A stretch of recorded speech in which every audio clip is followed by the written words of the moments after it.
Start करें।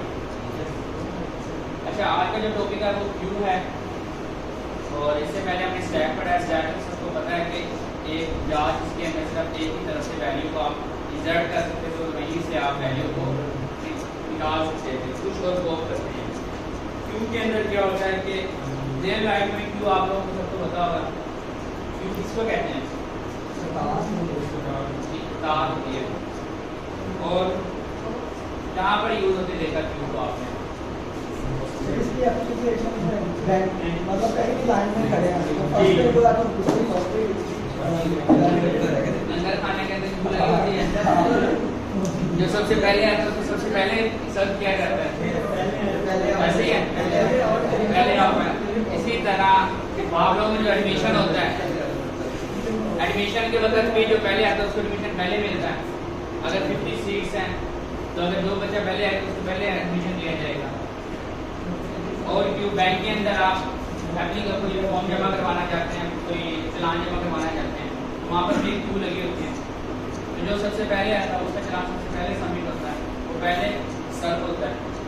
तो ये वही है क्यू के फर्स्ट इन फर्स्ट आउट, जो पहले आएगा वो पहले जाएगा।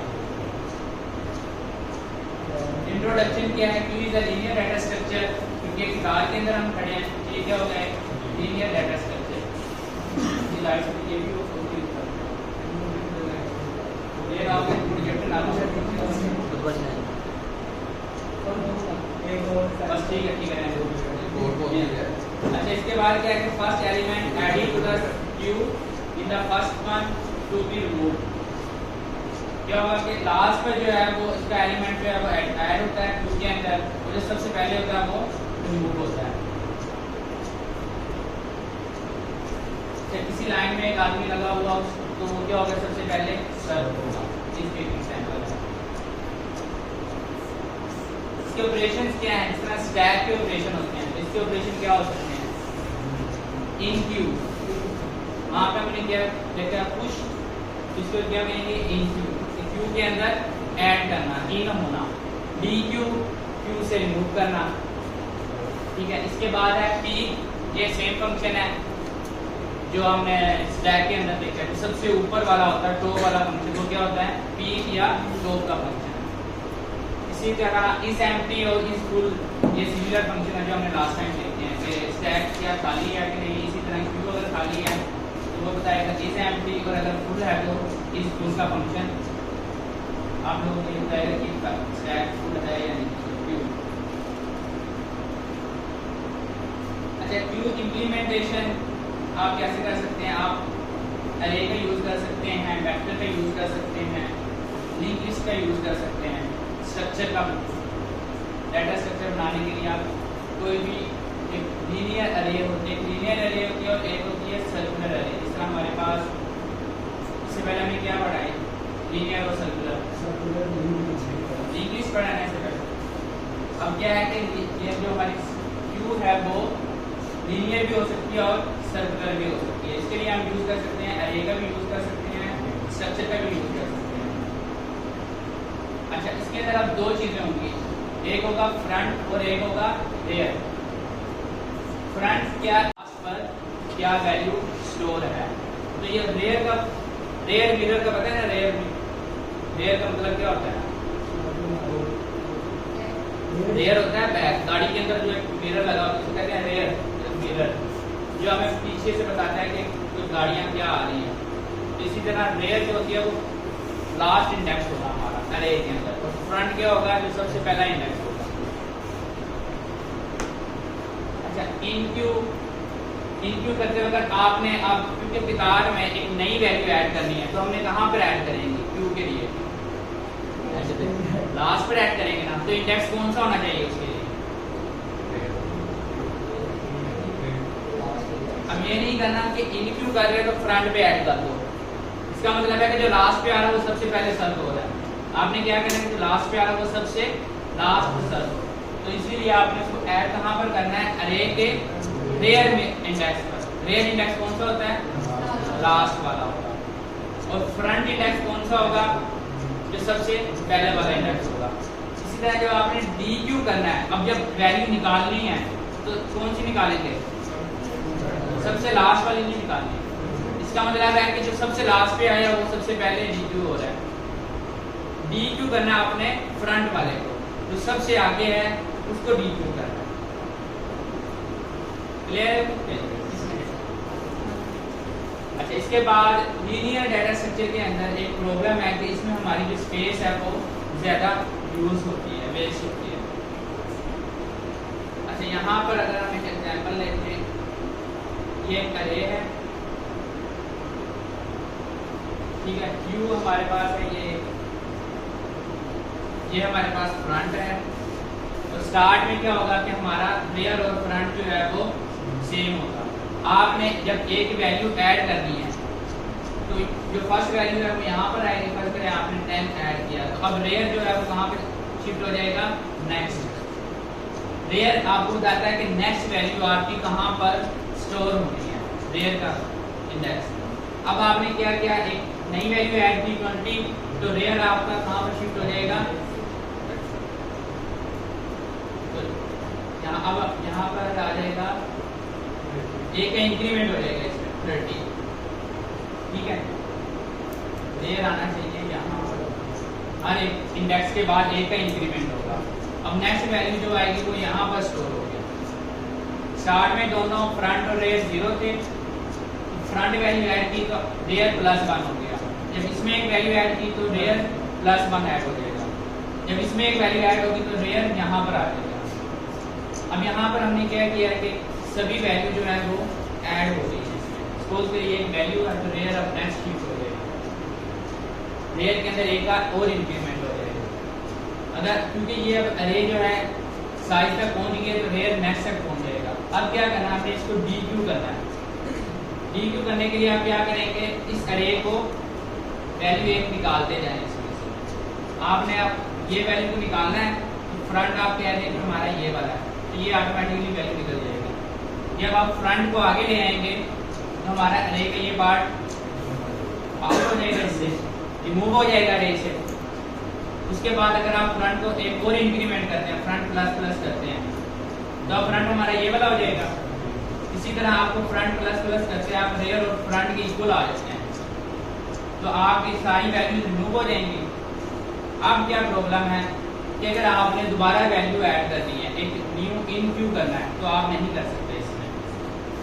लीनियर के अंदर, लीनियर Q के अंदर आप जब रेयर और फ्रंट आपस में इक्वल हो जाते हैं तो उसके बाद आप उसके अंदर वैल्यू ऐड नहीं कर सकते। अगर आप फ्रंट को ++ करते हैं या रेयर को प्लस करेंगे तो हमारी अरे जो है वो आउट ऑफ बाउंड हो जाएगी।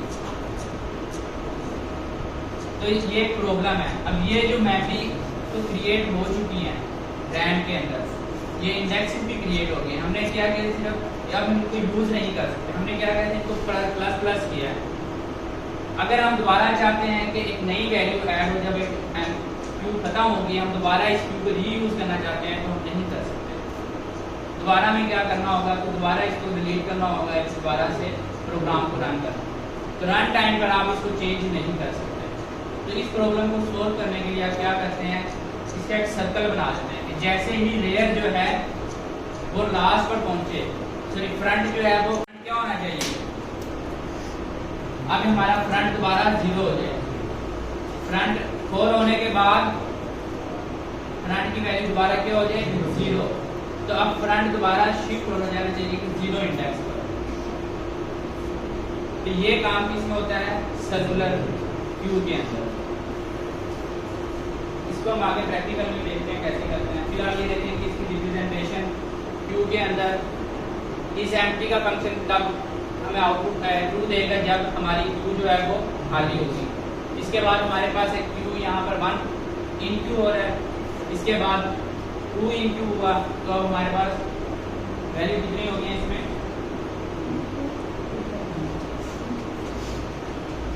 अरे इसके अंदर 2 इंडेक्स आ गए ना, 2 एलिमेंट आ गए हैं। अब इसके बाद क्या हो रहा है कि DQ हो रहा है, 1 क्या हो रहा है, यहाँ से आउट हो रहा है। DQ कौन सा होगा, इन दोनों में से DQ पहले कौन सा होगा, InQ पे 2 आना लास्ट पर, तो DQ कौन सा होगा,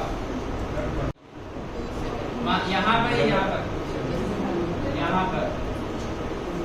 अब डी क्यू हमने करना है, 1 को करने के बाद कौन सा डी क्यू होगा, उसके बाद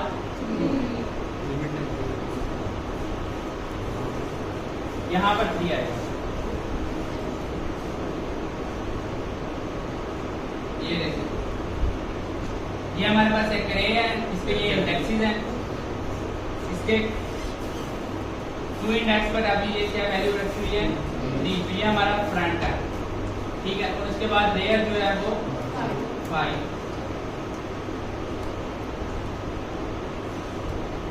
अच्छा, लिमिटेशन इसमें ये है कि आप इसको दोबारा यूज नहीं कर सकते स्पेस को।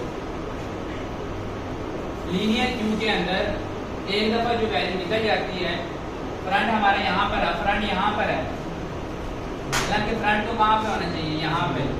जब फ्रंट प्लस प्लस होता है वो यहाँ पर आ जाएगा, तो ये जो स्पेस है ये मेमोरी में तो क्रिएट होगी, लेकिन हम इसको यूज नहीं कर सकते, क्योंकि जब फ्रंट यहाँ पर आएगा एक नई वैल्यू कहाँ पर ऐड होनी चाहिए वो हमें नहीं पता।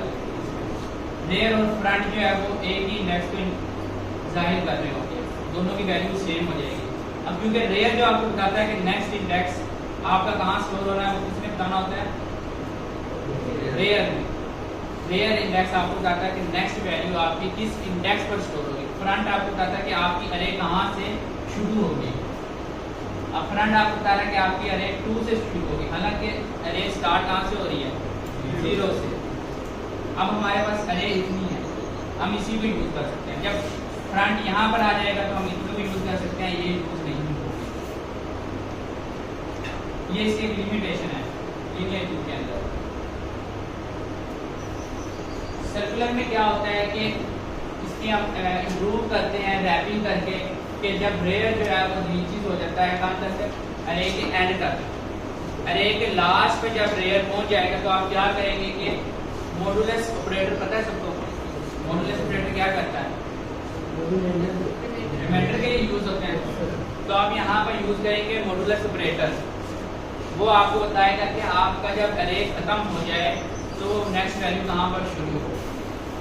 अभी आप पीछे लीनियर में क्या करते हैं कि प्लस प्लस करते जाते हैं, रेयर को प्लस प्लस किया, रेयर में एक वैल्यू ऐड की, रेयर को प्लस कर दिया कि नेक्स्ट वैल्यू कहाँ पर आएगी। मॉडुलस से क्या फायदा होगा कि आप जब आप लास्ट इंडेक्स पर पहुंच जाएंगे तो मॉडुलस आपको जब लास्ट वैल्यू क्या होगी, फर्ज करें 10, और आपकी अरे का साइज क्या है 10, तो इसका रिमाइंडर क्या आएगा 0। रिमाइंडर क्या आएगा, रिमाइंडर तभी 0 आएगा जब आपका रेयर और साइज इक्वल हो जाएंगे। ये आपका रेयर है और ये आपके अरे का साइज है। जब रेयर और साइज इक्वल हो जाए तो क्या हो, जो उसका रिमाइंडर आएगा उस इंडेक्स पर रेयर शिफ्ट हो जाए। तो रेयर कहाँ पर शिफ्ट हो जाएगा, 0 इंडेक्स पर। लास्ट इंडेक्स पर आने के बाद रेयर कहाँ पर चला जाएगा, सबसे लास्ट जो पहला इंडेक्स होगा 0 पर। तो जो सर्कुलर अरे है दोबारा से स्टार्ट हो जाएगी। अच्छा, इसमें इंक्यू का करें क्या तरीका, रेयर कैसे निकालेंगे आप, अभी कैसे बताया कि रेयर में एक का इंक्रीमेंट करें, उसके बाद उसका मॉडुलस लें, इससे कैपेसिटी से, कैपेसिटी के यहाँ पर साइज है, अरे इसकी साइज, इसका साइज 10 है, तो ये भी जब प्लस होने के बाद अगर 10 होता है, पहले 9 है, 1 प्लस करें 10, तो 10 के बाद इसका मोड है तो 0 आएगा, तो रेयर क्या हो जाएगा 0। तो अब नेक्स्ट इंडेक्स कहाँ पर शिफ्ट होगा, फर्स्ट इंडेक्स पे, और अगली वैल्यू 0 को दोबारा से ऐड हो जाएगी। तो सर्कुलर का ये फायदा कि आपकी जो मेमोरी है वो वेस्ट नहीं होती, ये एफिशिएंट है लीनियर से। अगर लास्ट रेयर पड़ा है